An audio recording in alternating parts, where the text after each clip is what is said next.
Welcome back to the Gentle Counsellor podcast. My name is Crystal and I support mums through their inner healing and parenting journeys. For those of you listening right now, this episode is a little bit different because back in October of 2021, it was World Mental Health Day and I had some wonderful friends join me over 3 days to talk all about mental health and motherhood at the Aussie Mums Mental Health virtual event. I hope you enjoyed these conversations, which were recorded live at the summit. I'm also thrilled to let you know that we will be returning in 2022 and plan on making it even bigger and better. It may or may not involve a retreat. Wherever you are right now, I hope these episodes find you when you truly need it. I would love to hear your feedback on these chats, so make sure you're connected with me on social media at The Gentle Counsellor. If you'd like to receive an email once a month that is full of freebies, parenting tips, links to podcast episodes, beautiful affirmation screensavers, and other goodies, make sure you are signed up to my email list. I hope you enjoy this chat.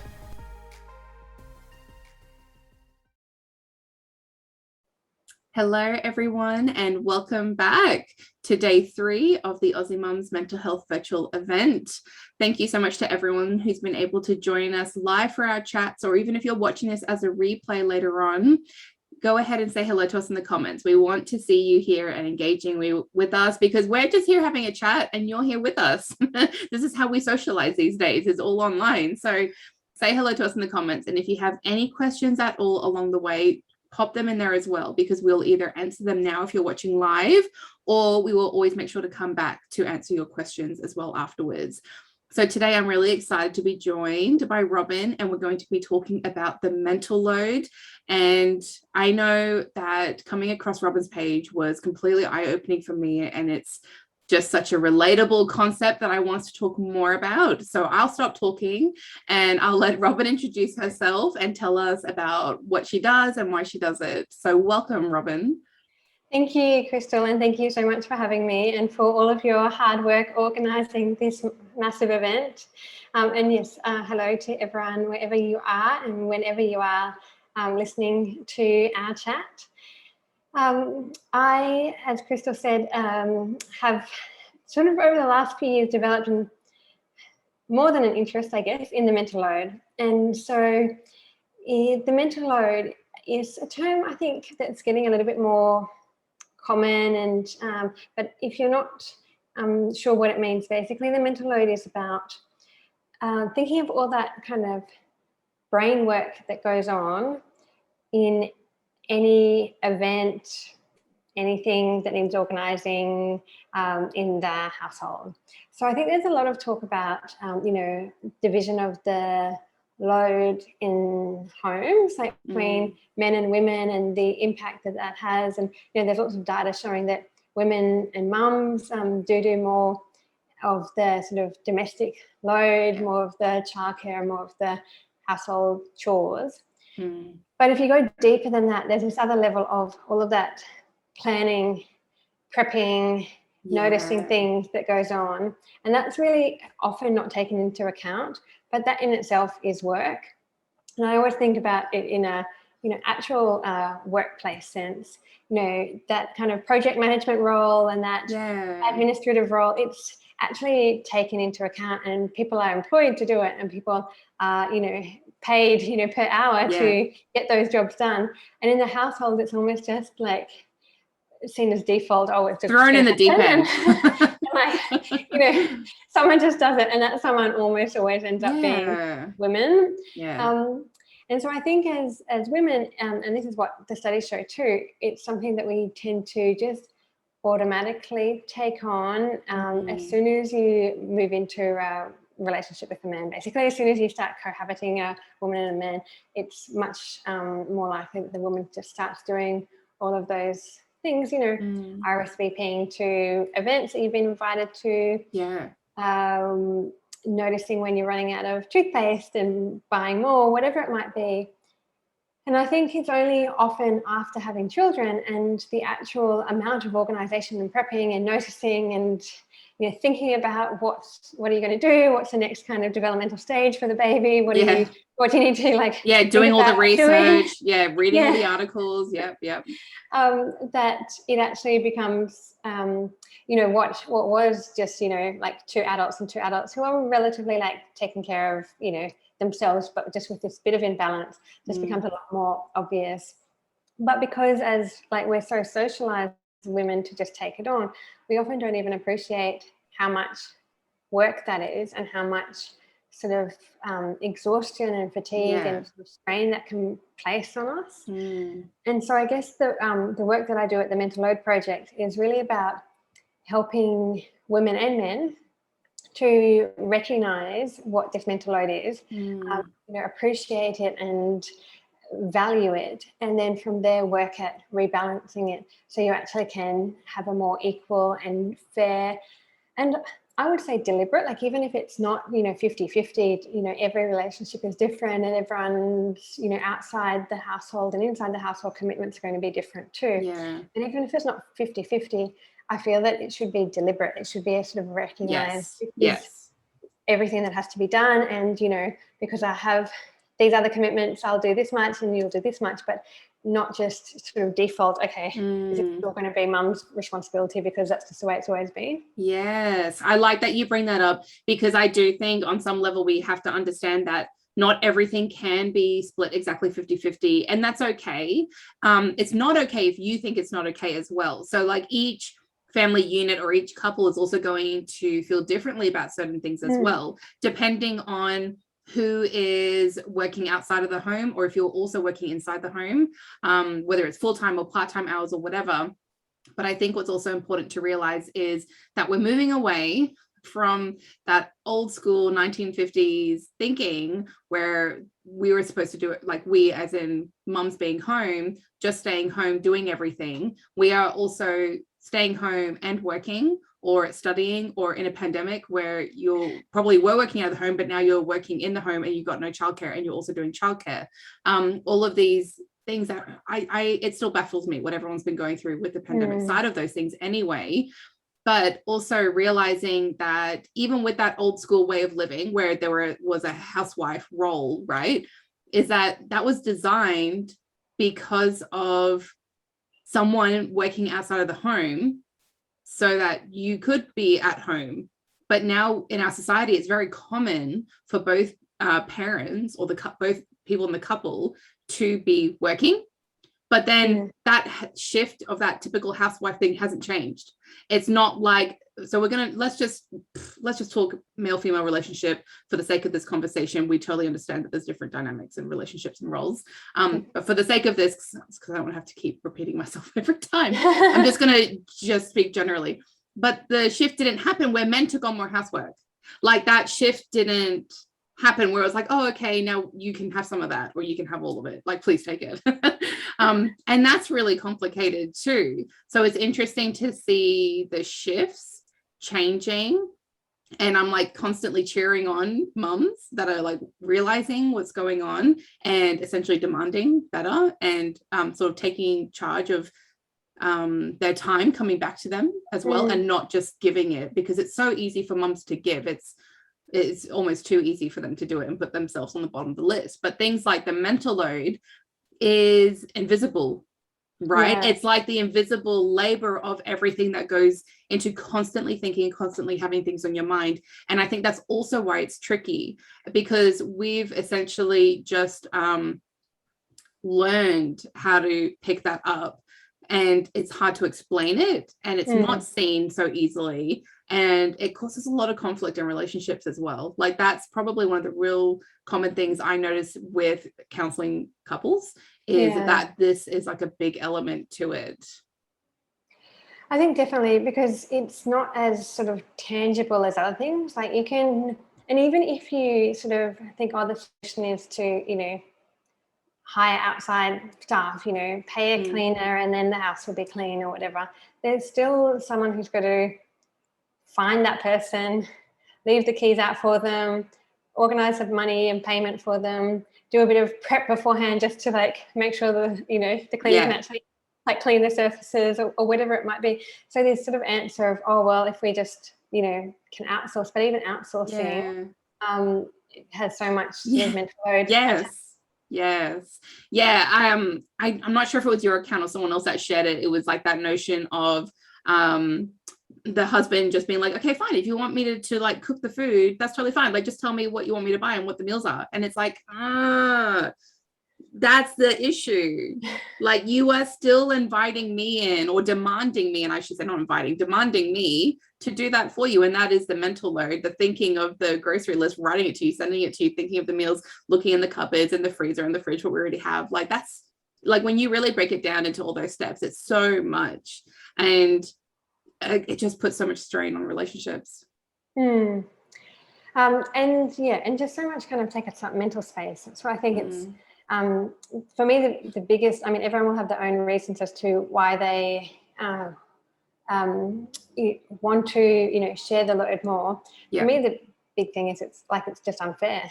And that unfairness in the home then leads to unfairness in the workplace. And so I feel that although I'm talking about something that's relatively a domestic issue, without having sort of more equality at home, then you're not going to have more equality in the workplace, because actually someone's mind has always been like answering that text message or jotting down an extra thing, and you're just never able to focus as much as male partners who don't have any of that mental load, who are able to have that kind of more creative space to think of new solutions for problems at work or whatever it might be, just remain more focused. And so I just feel if we can get to a point where there's a better division and fairness at home, then that translates into like workplace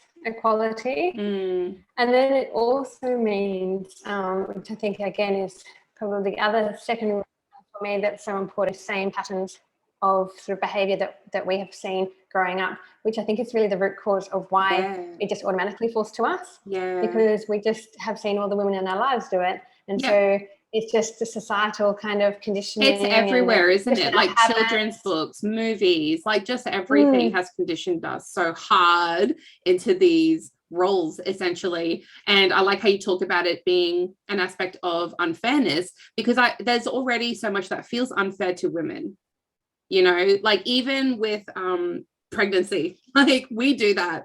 We literally grow an entire human being for 10 months. They had one job and they had fun once, and that was it. Like, seriously. Or even with things like breastfeeding and having to like feed the baby, like literally from your body, there's a lot that can feel unfair. It's also a great privilege. Like, you can look at that as not a privilege. It was what I'm trying to think of, like an amazing thing that what we are capable of with our bodies. But it's when the other person isn't picking up the slack, or not even that, just doing their fair share. And it's really hard to have those kind of conversations, because it's so draining, the things that you're constantly thinking of. Like, it's a lot. And especially when you throw kids into the mix, and multiple kids into the mix, it's never ending. And then I think once you can get to that place of just much more shared mental load, that appreciation that each person has of what the other person is doing just kind of automatically comes too. So I think probably what a lot of women and couples sort of discuss with you in terms of why it's causing that friction is because someone's feeling like the entire burden of it, and the other person has no sense of appreciation or recognition of what that is. And once you can get to that stage of actually both doing some mental load, you can then both appreciate, oh, actually that does take a bit of time, and that just doesn't happen automatically like that. And so you just appreciate, the other person's efforts more. Even though I think then as a woman you end up doing less, you feel more appreciated because what you're doing is noticed. Yes. That I know. I think that's a really valid point you make, is that half the time I feel like we would feel better about it, not like okay with it, but at least if someone recognized it and noticed it and was truly thankful and expressed a lot of gratitude for it, especially with it being something invisible. And it's not like we're walking around like saying, notice me, because we're just doing it. Like, we're too busy doing it to even think about asking that. But I think that's so important, especially in romantic relationships. That's like already something that lacks. And then the motherhood aspect is already a thankless job. So it lacks there as well. And I really hope that if anything from this conversation, people take away a few of the key points, but also to try to start opening up to having like a healthy discussion, a calm discussion about what is actually going on, and really think about how can I communicate with you, what's going on for me and what I need from you. And instead of having that like tit for tat behavior, because I think it's really easy for people to fall into that argument of like, I work full time, like you should be doing everything at home, or whatever it is. And you have to be very mindful of calling out that tit for tatness that people can have, and then being like, okay, that's fine, that's how you feel in the situation, but that doesn't stop how I'm feeling so crap right now. Basically, it's like there's a problem here, and I'm trying to have this discussion with you, so because I need to support myself because I'm drowning. Like this is not healthy for me. And I feel like I'm not giving my best to the kids or to you. So I'm asking for you to be the partner in this partnership, and let's work on supporting each other through this.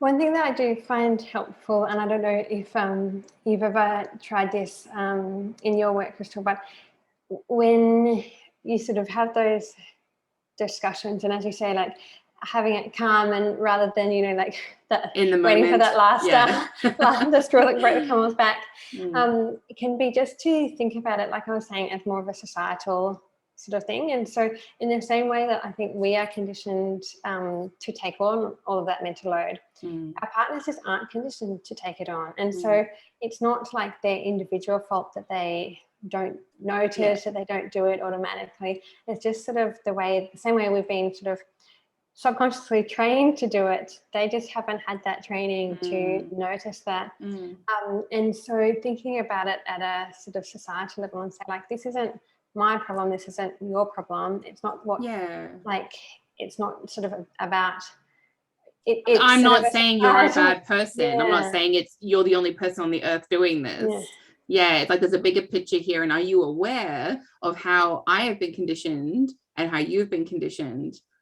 And then we both need to sort of change our habits to move forward, to stop just getting to this roadblock of, but I just don't notice it, or like you just didn't ask me to do it, or how can I know what to do if you don't ask for help, or whatever. You just kind of keep getting to that roadblock. So just taking that broader view, saying, like, this is not a criticism on either individual as much as a criticism of society. It's impacting our relationships. So to move forward, we have to change our habits and change our thinking habits. And that's sort of the main work I do at the Mental Load Project, is just helping couples to retrain their habits. Because if you think about it, like if you say, like, don't think about chocolate for the next 1 minute, like the only thing that's on your mind like now is chocolate. And so if you say if you just stop noticing, like, or if you just stop thinking about that, then, you know, that would give me an opportunity to, like many might say, that would give me an opportunity to, you know, take more initiative and take on to it. But it's really hard to stop thinking about something that you've been and I think this is I don't think it's a simple discussion that we can have either, especially just like in the simple form that we're doing it now. But common things that I also see in the work that I do with clients is also being careful not to fall into enabling their behavior or excusing it away too much, still having the understanding of where it could be coming from. Like, you know, if they had a parent who did everything for them, or if they never lived out of home on their own, or like you said, the societal conditions, right? All of that plays into it. There's also temperament, there's mental health, like if they have depression, you know, if they actually have those periods where they can't do things. But at the same time, I feel like, I don't even know how to word it properly, but I prefer people to have a tougher approach, if that makes sense. So I'm also not in the camp of being too kind, if that makes sense, because sometimes they do need a bit of a kick up the butt. Sometimes there's a lot of crying and frustration that gets you to that point, because you constantly feel like you're not being listened to and not heard when you're trying to approach these conversations. So if you keep doing it as well, that is not going to help either. That's continuing to enable it. So I am a fan of the people that say to go on strike with things. And I think that's an extreme form to take, but I feel like there would be like a process where you've tried all these other more reasonable kind of ways of having a discussion. So I do think sometimes that needs to happen. And I also say that from personal experience, where that's a big change has happened in my own relationship from that happening, also from leaving and having him stay home with the children to really see what it's like. And then I did do a bit of what you were saying before about like kind of supporting them and realizing that they honestly sometimes just literally have no idea. So then it was having the conversations like, do you realize that every night before I sit down to watch TV, I like check the kitchen, or I think about what tomorrow's with the clothes, and having conversations not to be what's the word, not to kind of look down on them, like to give them the opportunity to be like, okay, I legitimately did not even think that. Because sometimes then you do need to have a bit more of a caring approach when you realize like, wow, you honestly have no idea. But if your partner has like a project management role, or they're like a manager, that also proves that they can do these things. Oh, definitely. Yeah. So I also understand the frustration there, where it's kind of like, you do all these things at work, how come at home you're not doing these things? And then I think a deeper discussion there is more about the societal stuff too, of your condition to view me and my time and what I do as not as valuable as you and your time and what you do. So I think it's good to call out, like really have some hard conversations, open conversations. I think having resources with you, like articles or accounts, like literally scroll through Robyn's, because my favorite thing that you share are people who send in the my mental load means this, and some of them are so relatable. And like the toothpaste thing, like you even just said that before, you just don't even realize that's something that you're not constantly thinking of, but like it is on your mind, just like little things like every that. now and then. Yeah. And that's how like resentment builds up over time, which of course is not healthy for anyone's relationship. Yes. Definitely. And that using that work analogy that we spoke about can be really helpful to sort of say like, this is actual work. And yes. Yeah, I really don't buy into the, oh, well, it's a genetic difference, you know. Yeah. Because if it was, then, you know, you wouldn't see like very capable men doing what is effectively mental load work. They're capable and they're making a choice. You know, it's about like, you're making a choice to not do these things. You need to think about making a choice to do these things as well. And it starts with observation and reflection and awareness. And so hopefully gradually, the more that you do that together, and then they can do that as well, then it just kind of, you know, they develop that skill that we've kind of always had as well. Yeah. And giving them a chance to as well, because then they can feel good when they realize that they're doing their part. They can also feel good in that as well. Yeah. So that's sort of what one of the keys, which is just really dividing tasks and giving over full responsibility. And so we don't continue to kind of gatekeep and you know, decide on your mutual standards, and then from there, that's a good point, because you can do it differently and that's okay, as long as it gets done. Like if the clothes aren't folded the same way, you know, pick your battles with it. Yes. And the more it has to be done like our way, then the more we do have to as adding more keep up, you know. Whereas if it can be, okay, well, this is your responsibility, and you know, these are the minimum standards in terms of whatever it might be, you know. One thing that I entirely handed over was all meal prep, and so like we don't really share like heaps of similar tastes. Like I would eat a whole lot more kind of vegetarian food, my husband would eat a whole lot more meat, but we were sort of had a kind of minimum thing of, you know, there will be vegetables with every meal, and 2 nights a week will be non-meat. So that is kind of like the like compromising. The sort of the standard, and then from there, you know, you can, I'm not going to like say, oh, I don't want this, because actually I've handed over responsibility and now like run with it. I'm just having a look at some of the comments that we're getting on the post. So people totally relating to them calling, being like, I'm at the shops, I just grabbed what I need, anything that you need, like as if we're somehow meant to magically be able to respond in that moment exactly all the things that we have to remember to ask them to get if they've randomly called us that they're at the shops. That's a very frustrating thing. Someone's just said the one we're currently working on is getting everything on a wall calendar. I'm struggling with the expectation that I should remember that he has appointments after work or that he's working away for the weekend because he told me last week. The weight of trying to remember all the things is so big, and I don't need to carry that, especially when we can find solutions to share that.